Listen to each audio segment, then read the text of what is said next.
We're here at another spot interview of NeverEndingPanel.com with Kevin Murphy, the widely anthologized short fiction writer of many works for the name of the publication, White Wolf?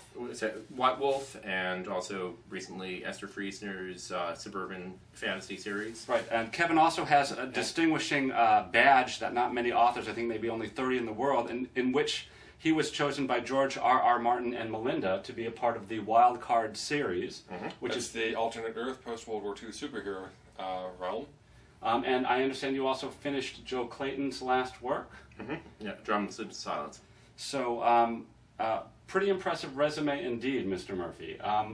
We would like to being interviewed. Yeah, thanks. Well, we say Thank that you. at the end, the whole thank you part. Yeah, but still, you can be courteous in the middle. I don't need to be courteous now. I'll thank him at the end. Like right now, I want to get the stuff out of him. All right, but I'm just saying, it's just a You're like an editor. Yeah, exactly, man. We'll thank him if we like it, or we'll just be. Anyways, Okay. Kevin, couple of things. One, how was it before you even tell us kind of what you're thinking about and what you're working on? I think our viewers would love to know. How do you get to be chosen by George R.R. Martin? That's like sort of being knighted. How did that come about? How do you get tapped on that shoulder? How do you get tapped on that shoulder by that man? I write a lot of gaming works, and one of the other Wild Cards writers, Steve Perrin, who's the one who actually did the game which inspired George, had dropped out of writing a GURPS book, and I was the one who managed to get the gig to do it, and I realized that was my baby June number to impress George. I thought, well, he's probably not going to take a look at me, and this was back when I was 23. So Two years ago? Yeah. Quite about 21 years ago. And so basically my Baby June number went across George's desk. He fell in love with the characters, and about the only way that he could go ahead and play with them himself was to jump me into the gang. And so I got to be the youngest member of the Wild Cards Consortium, and I'm no longer the youngest one. I am now considered one of the veterans for the current series, but it's sort of, I'm the youngest of the old guard. Do you guys have like a secret handshake or special badges you get to wear? Or? Dinners, We do lodge meetings. We do have dinners. We do have special jackets. Oh. Yes, we've got teamed Wild Cards jackets. I've got mine for her and the Huntsman. Very, very nice. And how was it that you ended up getting to finish Joe Clayton's last novel?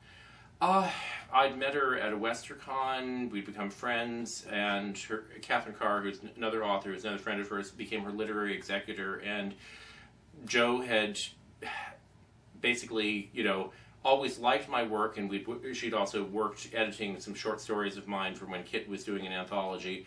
So basically, Kit realized, well, this was about a perfect match as you were going to get, also because we had very similar styles. Got it. What are you doing these days? Like what, I know that sometimes, you can get thrown into the short fiction, well anthologized.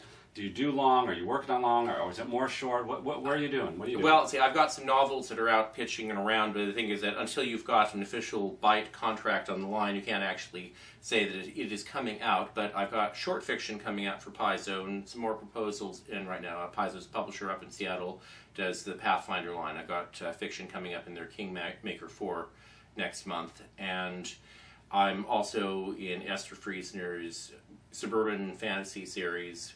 It's 3 anthologies: Which Way to the Mall, Strip Mauled, and Fangs for the Memories, which of course witches, werewolves, and vampires in suburbia. And I've got a character in there, Bryce, who basically he's in a triptych of stories, and I'm thinking of pitching a novel independently to the publisher with him. But we just need to work up the proposal on that. So if somebody wanted to actually get a sense of who you are, is there a single book they can go to Amazon, get it used, fine, that would just besides this website that he's going to tell us now, so that they get to know him. Oh, let's see. I need to update my website, but I'm one of the authors on sff.net, and I'm also one of the authors on deepgenre.com, which is I tend to post to much more frequently. Okay, and to Eitan's question, is there if you had only one piece of work that you were going to put into somebody's hand to say, this is who Kevin Murphy is, what would that be? It's a great question. I'm going to go with the most recent of the short fiction. The story is Tacos for Tezcatlipoca, and it's the first. It's my story in Which Way to the Mall. It's right there in the teaser, but also Baen put it up on their website as a promo, so people who don't even want to go out and get the anthology, even though it's widely available, can just go straight to the website and download. Go straight to the Baen website. Which is up there. And then look for the story. Tacos for Tezcatlipoca. like I don't the even title. think I could say that 10 times fast. Tacos for, I can't even say it once. Tezcatlipoca. Tezcatlipoca. We should do that with a bouncing ball. We really should. Jared, Jim, put in a bouncing ball. Jim's not here. Oh yeah, Yeah, Jim yes. will be here. He's Yes. the editor. He's the editor. He's always here. No, but you could certainly put it in a subtitle. Kevin Murphy, thank you so much for being with us on NeverEndingPanel.com. We really appreciate your time. Thanks for being here, dude.